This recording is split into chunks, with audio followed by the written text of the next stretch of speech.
Bienvenidos al Lado Oscuro, un podcast donde hablaremos de sucesos paranormales, crímenes reales y asesinos seriales. Juntos, buscaremos respuesta a aquellos crímenes que nunca fueron resueltos o causaron histeria colectiva. Analizaremos evidencia y daremos un viaje al pasado para meternos en las mentes retorcidas de nuestros protagonistas.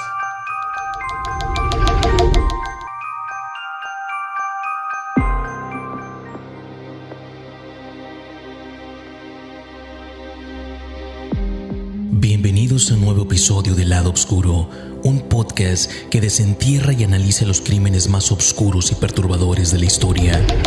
Yo soy Marcos García, tu guía a través de estos misterios inquietantes. Como siempre, te recordamos que este podcast contiene detalles gráficos y perturbadores que pueden no ser apropiados para todos los oyentes, por lo que se recomienda discreción. Hoy nos sumergiremos en la sombría historia de Carl Eugene Watts. Watts es uno de los asesinos en serie más prolíficos de los que se tiene conocimiento en los Estados Unidos, aunque su nombre es quizás menos familiar que otros infames criminales de su tipo. Watts no discriminaba, sus víctimas variaban en edad, raza y origen socioeconómico, no seguía un patrón específico en su método de asesinato, lo que dificultaba aún más su detención. Aterrorizó a diversas comunidades durante la década de 1970 y 1980, dejando un rastro de muerte y destrucción a su paso. En este episodio analizaremos la vida y crímenes de este depredador humano, explorando cómo logró evadir a las autoridades durante tanto tiempo y cuál fue el impacto duradero de sus horrendos actos. Así que siéntate, mantén la calma y acompáñanos en este viaje oscuro en la mente de uno de los asesinos más despiadados de América. Esta es la historia de Carl Eugene Watts, The Sunday Morning Slasher. You do say upon your oath that you find the defendant guilty of first-degree premeditated murder. Carl Eugene Watts is found guilty of the murder of Helen Dutcher and sentenced to the maximum in Michigan, life in prison without parole. The Ann Arbor murders remain unsolved. Durante el comienzo de la década de los 70, las mujeres de los estados de Texas, Michigan y Ontario en Canadá vivieron aterrorizadas por el asesino del domingo por la mañana, un brutal psicópata que sometía a las mujeres con golpes y puñaladas para después ahogarlas lentamente en la bañera. Son pocos los asesinos seriales de raza afroamericana que se han hecho conocer y sin duda, Watts fue uno de los más crueles, con aproximadamente 90 asesinatos. Carl Watts comenzó a matar mujeres solo por el placer y la alegría que le producía observar cómo fallecían. Con un coeficiente intelectual de apenas 68, Carl mostró que cuando la policía es torpe consiguiendo evidencias, no se requiere de brillantez alguna para burlar a la justicia y derramar abundante sangre inocente. Carl nació en Killeen, en el estado de Texas, el 7 de noviembre de 1953. Hijo de Richard Eugene Watts, un soldado de primera clase en el ejército, y Dorothy Mae Young, una maestra que enseñaba arte en jardines escolares. Un año después, los Watts tuvieron una hija llamada Sharon, pero su matrimonio terminó en 1955. Tras la separación, Carl se fue a vivir con su madre en Inkster, Michigan. Sin embargo, hacía visitas regulares a sus parientes y pasaba días en la casa de campo de su abuela, quien lo llamaba Coral. En ese tiempo, Carl era un niño al que le gustaba perseguir y desollar conejos. En 1962, la madre de Carl se volvió a casar, esta vez con un mecánico llamado Norman Kaiser, con quien tuvo 2 hijas. La infancia de Carl puede ser descrita como extraña, ya que a los 12 años el niño tenía fantasías de cómo torturar y matar a mujeres jóvenes. En su adolescencia, Carl acechaba mujeres. Por esta razón se cree que asesinó a su primera víctima antes de los 15 años. Cuando tenía 13 años, Carl sufrió de meningitis, por lo que perdió el 8º grado de escuela. Su regreso a clases fue difícil, pues no podía mantener el ritmo de estudio de sus demás compañeros y recibía malas calificaciones a causa del deterioro cognitivo que le ocasionó la meningitis. En ese entonces, Carl también era molestado severamente por los jóvenes más grandes de la escuela. El 29 de junio de 1969, Carl, de 15 años, sintió la necesidad de obedecer a sus macabras fantasías, y es así que mientras hacía su ruta de entrega de periódicos, tocó a la puerta de Joan Gave, de 26 años. Cuando la joven contestó a la puerta, Carl la golpeó hasta dejarla inconsciente y luego siguió con su ruta, como si nada hubiera sucedido. Cuando Joan recuperó la conciencia, de inmediato contactó a la policía. Carl fue arrestado en su casa por abusar físicamente de Joan Gave y terminó en la clínica de Lafayette en Detroit para recibir tratamiento psiquiátrico. Durante la evaluación clínica, Carl hablaba de sus sueños. Los doctores le preguntaron si los sueños lo perturbaban, pero el joven confesó que no, y que se sentía mejor después de tener uno de ellos. La respuesta preocupó a los doctores y en su reporte dijeron que Carl era un individuo compulsivo con actitudes pasivas agresivas que trataba de controlar fuertes tendencias homicidas. Los psiquiatras creían que el joven era un peligro para la sociedad. Tras un año de tratamiento, Carl fue liberado a los 16 años, pero regresó a la clínica en 9 ocasiones para recibir ayuda psicológica. También se descubrió que el adolescente sufría de un leve retraso mental y tenía un coeficiente intelectual de 68, tomando en cuenta que el promedio es de 100. Aunque un oficial de policía que interrogó a Watts después de su arresto declaró más tarde que parecía ser muy inteligente y con una memoria excelente. A pesar de sus malas calificaciones, el joven logró graduarse en 1973 gracias a la tutoría de su madre, su desempeño atlético como jugador de fútbol y su estatus como peleador de guantes de oro, todo lo cual le consiguió una beca deportiva en Lane College en Jackson, Tennessee. Fue expulsado de Lane College después de solo 3 meses porque fue acusado de acechar y agredir a mujeres. Otra razón por la que fue expulsado fue porque muchas personas en Lane College creían que Watts era sospechoso del brutal asesinato de una estudiante. Sin embargo, no hubo pruebas suficientes para condenarlo por el asesinato.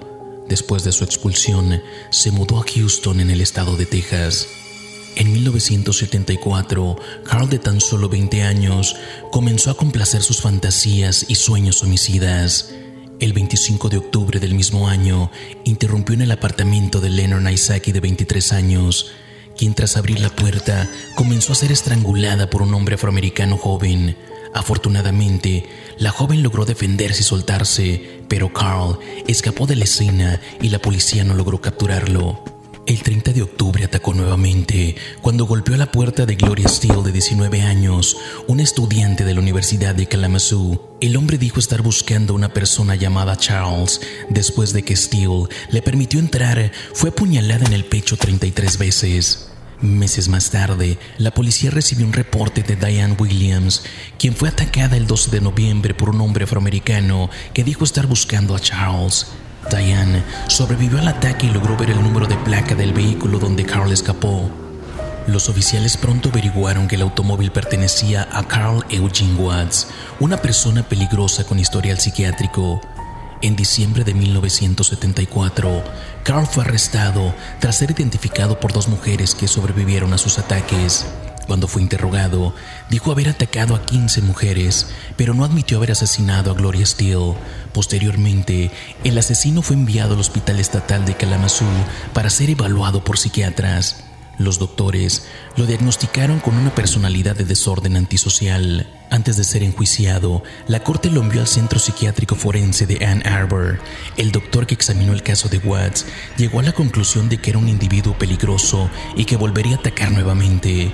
Entonces, recibió 1 año de prisión por atacar a varias mujeres, pero no fue culpado por el homicidio de Gloria Steele. En junio de 1976, fue liberado y regresó a Detroit a vivir con su madre. Después de salir de la cárcel, Carl comenzó a salir con una mujer llamada Dolores y la pareja tuvo un hijo, pero no se casaron. Se separaron y Carl se enamoró de otra mujer, Valeria. La pareja se casó a finales de 1979, pero su unión solo duró 6 meses. La esposa de Carl dijo que tenía comportamientos extraños, violentas pesadillas y que también solía cortar todas las plantas con un cuchillo o llenar la mesa con velas derretidas. Lo más extraño era que después de tener relaciones, él salía de la casa por varias horas. En el transcurso de ese año, varias mujeres fueron atacadas. El 8 de octubre, Peggy Pokmara, de 22 años, fue estrangulada en su casa. El 31 de octubre de 1979 invadió la casa de Jean Klein, de 44 años. La acuchilló hasta matarla, nuevamente sin intentar violarla ni robarla antes de huir. Testigos oculares describieron un hombre negro corriendo cerca de la casa, pero los detectives de homicidios no tenían forma de vincular su caso con una serie de crímenes contra mujeres de hace 5 años en Kalamazoo. De vuelta en Ann Arbor, Watts ingresó a la historia criminal como The Sunday Morning Slasher, reclamando al menos 3 víctimas en ataques aleatorios sin motivos cometidos entre las 3 y las 5 de la mañana en domingos por la mañana. En octubre de 1979, Watts fue arrestado por merodear en Southfield, un suburbio de Detroit. Posteriormente se retiraron los cargos. Los investigadores notaron, sin embargo, que durante el año anterior, 5 mujeres en el mismo suburbio fueron agredidas en ocasiones separadas pero en circunstancias similares. Ninguna murió, pero también ninguna de ellas pudo identificar a su atacante. Para 1979 y 1980, los ataques a mujeres en Detroit y sus alrededores se volvieron más frecuentes, violentos y de estilo muy similar. La terrorífica labor del llamado Sunday Morning Slasher continuó el 20 de abril de 1980, cuando la policía llegó a la casa de Shirley Small, de tan solo 17 años. Había sido atacada y cortada repetidamente con un instrumento parecido a un bisturí. Se desangró hasta morir en la acera donde cayó. Glenda Richmond, de 26 años, fue la siguiente víctima. La encontraron junto a su puerta, muerta de 28 puñaladas. Rebecca Huff, de 20 años, fue la siguiente. Murió frente a su puerta después de ser apuñalada 54 veces. Para ese entonces, se formó un grupo de trabajo dirigido por el detective Paul Bunting para investigar los asesinatos que ocurrieron con 5 meses de diferencia. Pero el grupo de trabajo se encontró con el problema de que no tenía ninguna evidencia y ningún testigo. El sargento James Arthurs se puso en contacto con el grupo de trabajo después de leer sobre los asesinatos. Le contó su experiencia pasada con Watts y las similitudes de los crímenes anteriores de Watts con los que ahora estaban investigando. Los reportes policiales de mujeres estranguladas en Detroit aterrorizaban a los mismos oficiales. Las víctimas compartían las mismas cualidades. Eran mujeres de entre 14 y 44 años que fueron apuñaladas o estranguladas hasta morir, como el caso de Hazel Conniff, de 23 años, a la que Carl estranguló el 11 de marzo de 1980, siendo que poco tiempo después, a finales de ese mes, Denise Dunmore, de 23 años, pereció ante el Sunday Morning Slasher. Y el 31 de mayo, Linda Monteiro, de 27 años, también fue asfixiada brutalmente por él. En julio de 1980, Irene Contradowis, de 22 años, sobrevivió después de que un siniestro atacante cortó su garganta. Sandra Dalpy, de 20 años, fue apuñalada por la espalda, pero fue atendida de inmediato en el hospital y sobrevivió. Cuando Carl atacó a Mary Angus, de 30 años, en la ciudad de Windsor, en Ontario, Canadá, la víctima reconoció a Watts en fotografías policíacas, pero no estaba segura si era la misma persona que la atacó. Una vez más, Carl seguía libre, pero se había convertido en el principal sospechoso del detective Bunting. El distrito de Ann Arbor se había convertido en un lugar aterrador para sus residentes. Es así que el 15 de noviembre de 1980, la policía recibió la llamada de una mujer que dijo ser acechada por un hombre. Ella se escondió en el portal de una casa. En ese momento, los oficiales podían ver desde su patrulla cómo el sospechoso buscaba desesperadamente a la mujer. Cuando lo detuvieron por las luces rotas de su vehículo, el sospechoso fue identificado como Carl Eugene Watts. Tras revisar el carro, los oficiales encontraron un diccionario con el nombre de Rebecca Huff.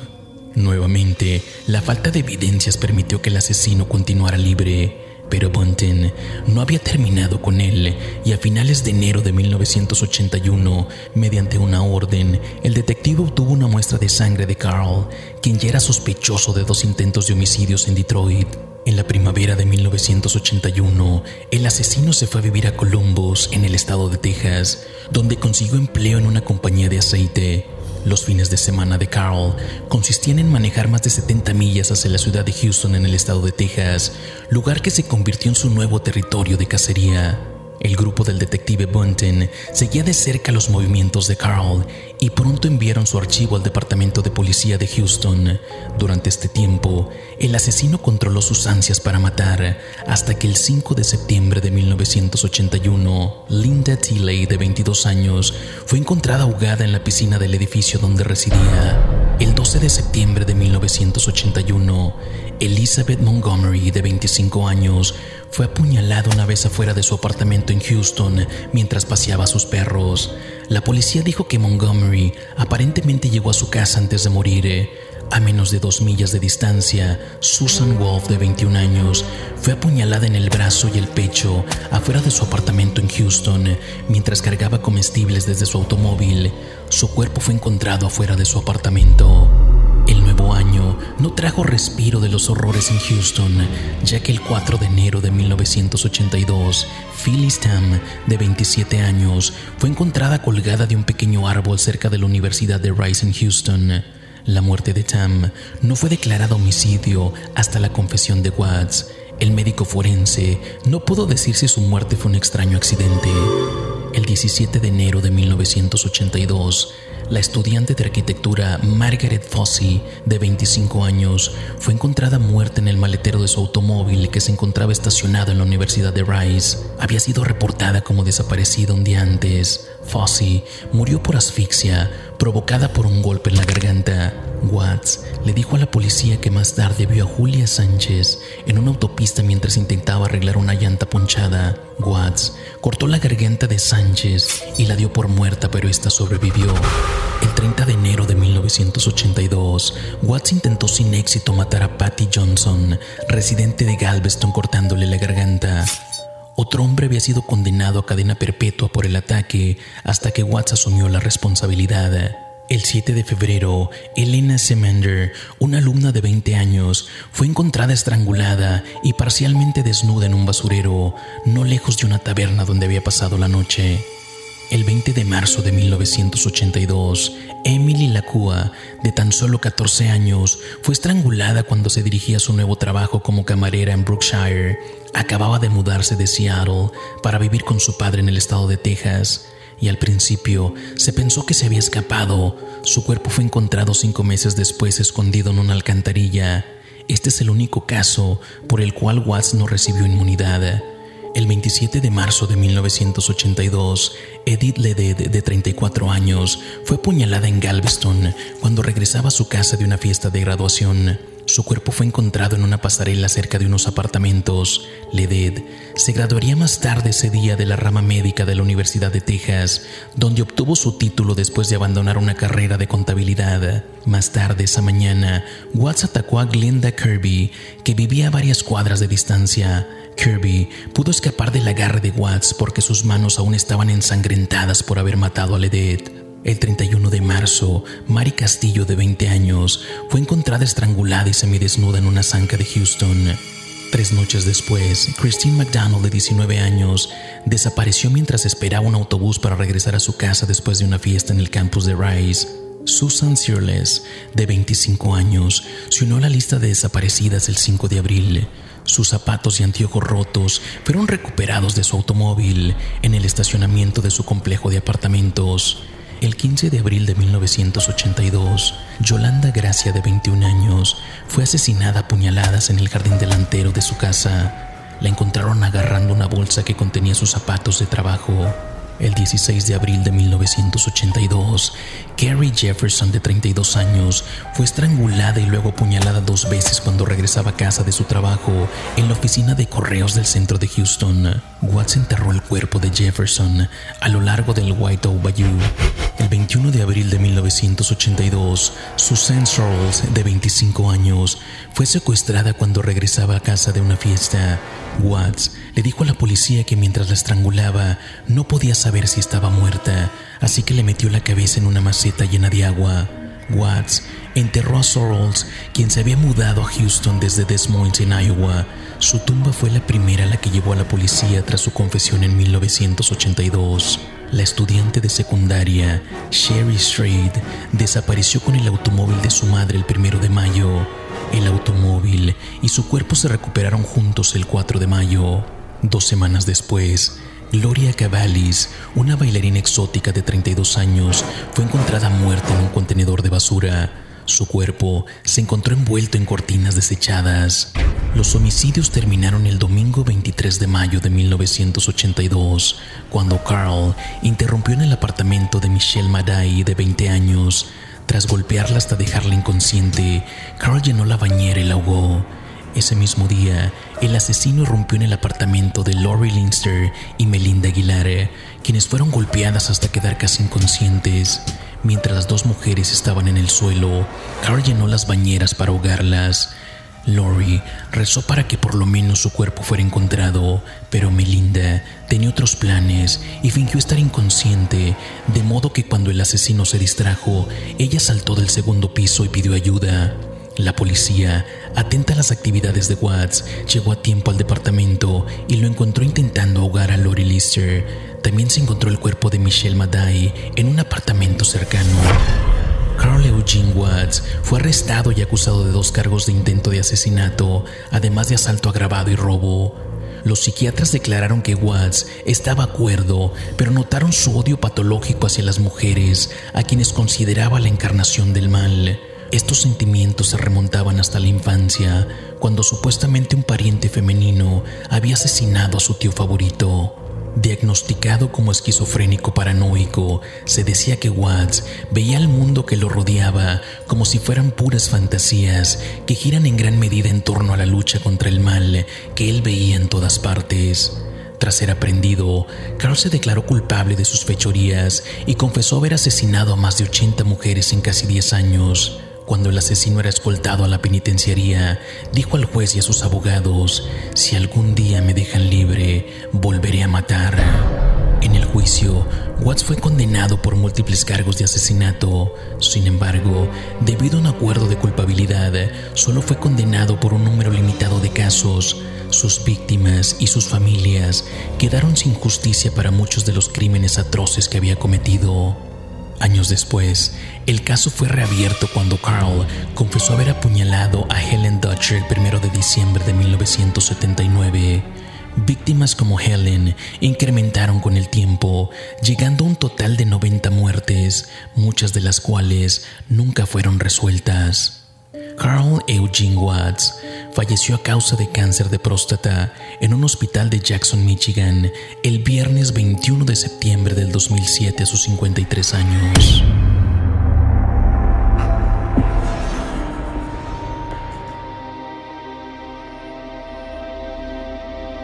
Y así concluye nuestro escalofriante viaje en la vida y los crímenes de Carl Eugene Watts, uno de los asesinos en serie más prolíficos y menos conocido de los Estados Unidos.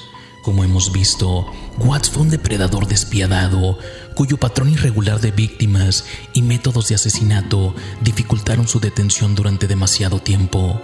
La historia de Watts es un sombrío recordatorio de que el mal puede estar donde menos lo esperamos. También subraya la importancia de la justicia, no solo para castigar al culpable, sino para brindar cierta medida de cierre a las familias de las víctimas y garantizar que aquellos que hacen daño no puedan continuar haciéndolo. En el lado oscuro, continuaremos trayéndote más historias inquietantes del mundo del crimen. Nos adentraremos en los rincones más oscuros de la psicología humana. Descubriremos los misterios más desconcertantes y aprenderemos más sobre los extraordinarios esfuerzos de aquellos que trabajan para llevar a los culpables ante la justicia. Yo soy Marcos García, tu guía en estos viajes a través del lado oscuro. Nos encontramos en nuestro próximo episodio. Hasta entonces, manténganse seguros y recuerden que todos podemos esconder un lado oscuro.